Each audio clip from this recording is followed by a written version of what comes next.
Hi, my name is Ajanaé Dawkins, and I am the Urban Art Space Community Artist in Residence. I learned about UAS because a friend of mine had some work up here. Her name is Chineze. And I came to an event. I saw her work, and I was like, wow, this is a beautiful space. I learned about the residency because people were sending it to me and were like, you should apply for this. We got a lot done. I started with my launch party, which I turned into a resource party for artists. They could get headshots and financial resources, free financial consultations. They could network and be in community with other artists. I performed an excerpt of a project that I was working on. We held it in um, a space called Portlock Manor, which is owned by Aziza Allen Weston. And it is the only Black woman owned creative home in Columbus. And it was beautiful. After that, we did a pop-up exhibition.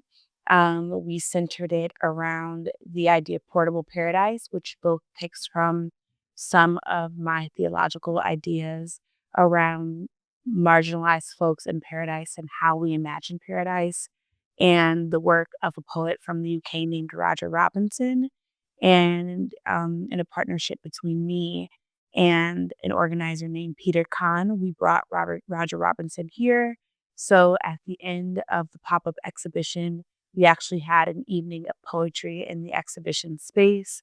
And Roger Robinson, myself, a poet named Cynthia Moa, and some local students performed. Then I had a solo exhibition.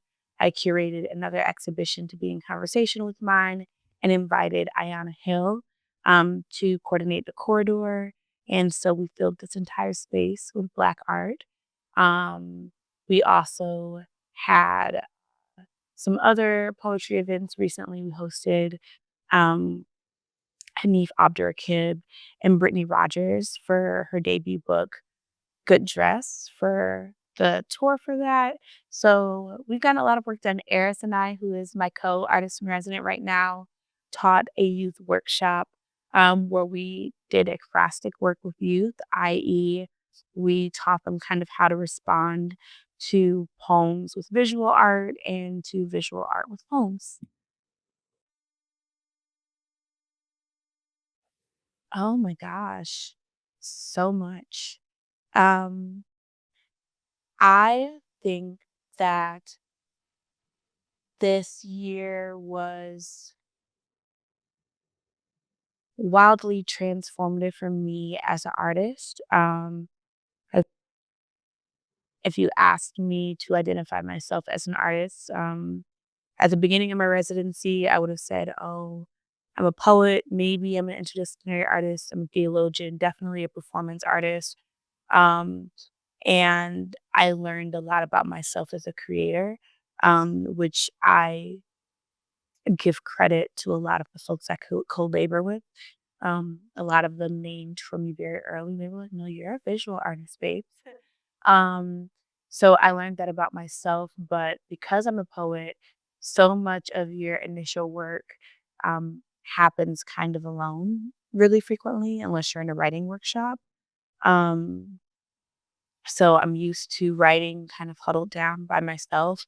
And so much of the work we did was deeply collaborative. And I have a different kind of investment now in what it means to work collaboratively with people, to bring a vision to life, to not only rely on my own expertise. And I think that my time here not just taught me about myself as an artist and like the kind of work I actually do, and my work kind of more as a conceptual artist, but also about how collaborating with people across mediums um, has the capacity to radically change a project for the better. Like so many of the poets like to quote Gwendolyn Brooks, "We are each other's harvest, we are each other's business, we are each other's magnitude and bond."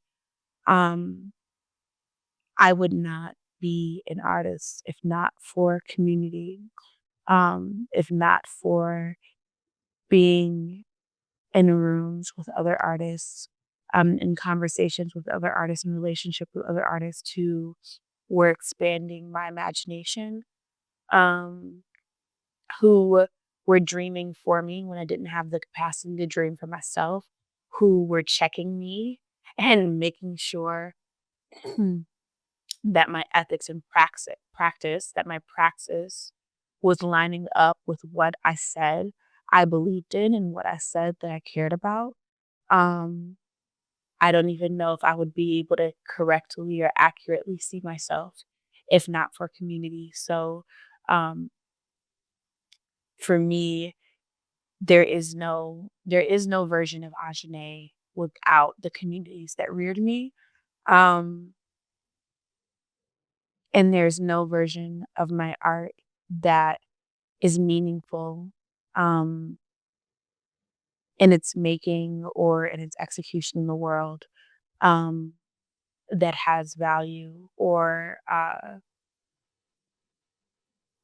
that exists this way, if not for, um, the people that I made it for, and the people who shaped it and the voices who shaped it, some of my communities are not even, like, on this plane anymore. Some of my communities, are ancestors, and all of them are critical and valuable, so I'm not here moving as an island.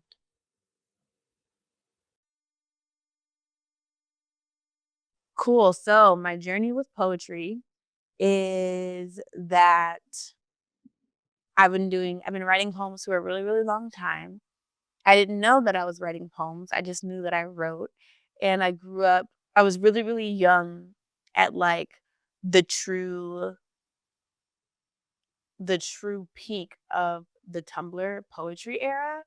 Um But I would see these really beautiful, like, quotes or excerpts of things shared all the time. And so I think it was like 6th grade, I was like, "Yeah, oh, I write these, like, kind of quotes things." And then I didn't remember what poem it was. Shoot, it might have been, like, Rahel Kassab or something, but I saw a poem on Def Jam Poetry, and I was like, "Oh, bet, that's what I do." Um and then I discovered Brave New Voices and all of these things through YouTube. And I was like, yeah, this is me. So I started writing poetry on my own. Um, I was introduced to another youth poet who told me about a program in Detroit called Inside Out Literary Arts Project, which is a brilliant, incredible program that offers like real mentorship, and tutelage from wildly brilliant established artists and writers, to youth poets. In Detroit, one of my first poetry teachers was like Erica Foreman. And they bring in poets to teach workshops. So as a youth, literally, I remember Nate Marshall visiting and Rachel McKibbins visiting and just all of these incredible folks. Um, this is the day after we're recording this the day after Nikki Giovanni passed. So I was 15 when I joined this program and I was brand new to poems. And my Nana knew that I had this new interest in poems. And she was like, "We're gonna go see this poet," and it was Nikki Giovanni, who was coming to Wayne State. This is 2010. And I was like, "I don't know who this old woman is, but I have no interest in going to see this old woman talk." And I saw Nikki Giovanni speak at Wayne State. I went to her lecture at 15, and, like, 3 to 5 minutes into watching her, I was like, "Oh, I'm gonna do this for the rest of my life." And, I might have at some point shifted focus, but I ended up getting a full ride scholarship to the University of Wisconsin-Madison for my poems, um, through a program called Inside Out, through a program called, Oh My First Way. Um, and I then went to school and literally lived with other poets and artists, and we created and made things and had funding and financial support and mentorship for our art. And so I think I spent so much time entrenched in community and programs that the idea and surrounded by people who were pursuing what it meant to make a life of your art, that the idea that I wouldn't make a living off of poems, that this wouldn't be my life, this life centered in poetry, centered in creative writing, never really occurred to me. Um, and I ended up going to get my MFA. And in my third semester of my MFA, my mentor was a multidisciplinary artist named Diana Coy Wen.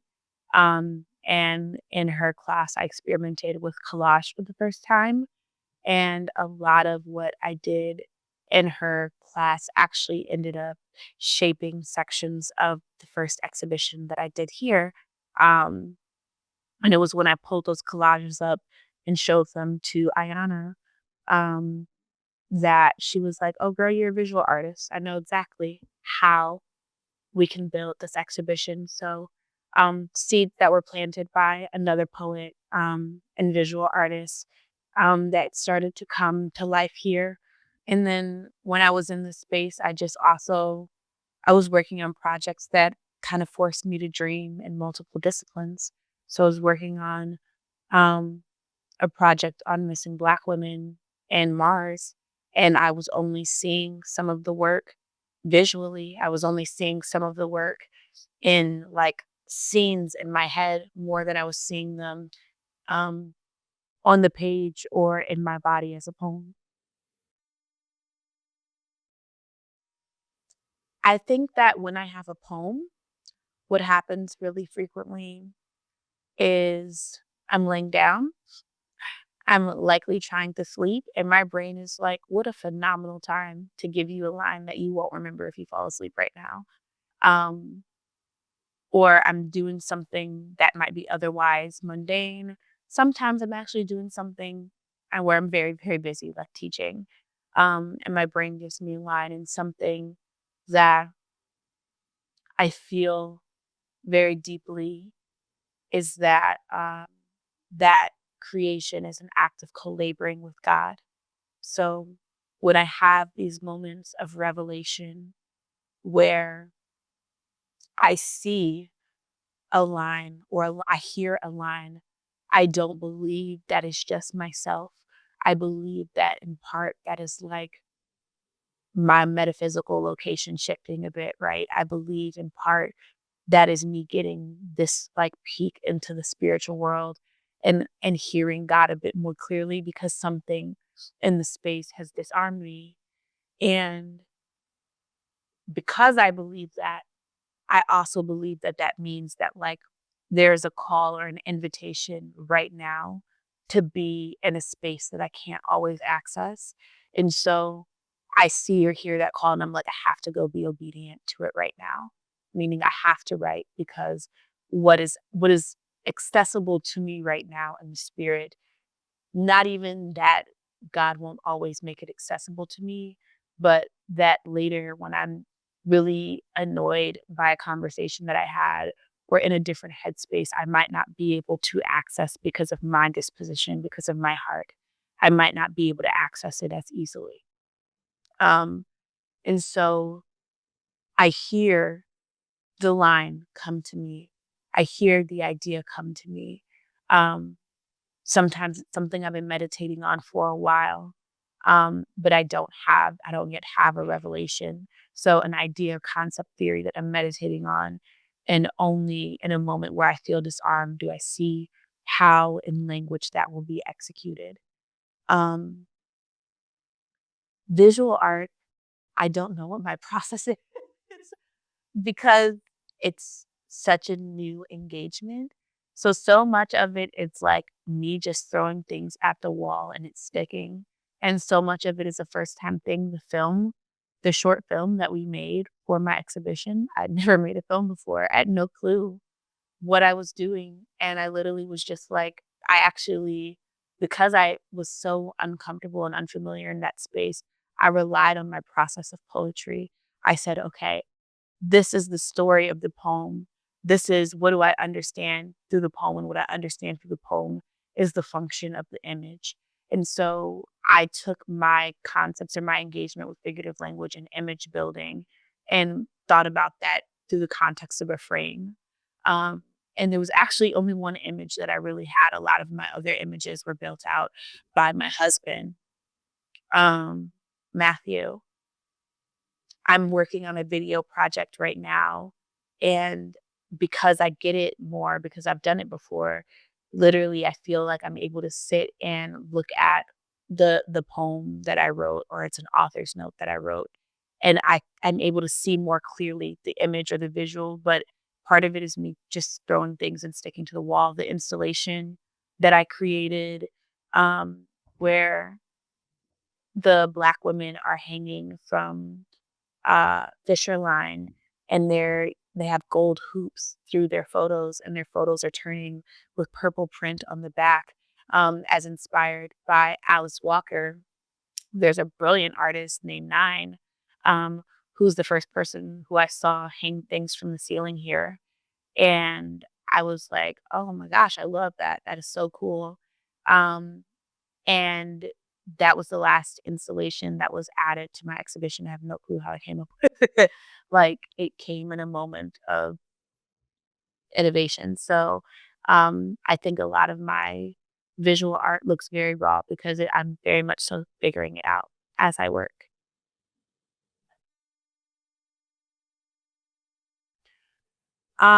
So with Urban Art Space, I know that Eris and I are going to have our final event in January. It's a collaborative event, which I'm really excited for.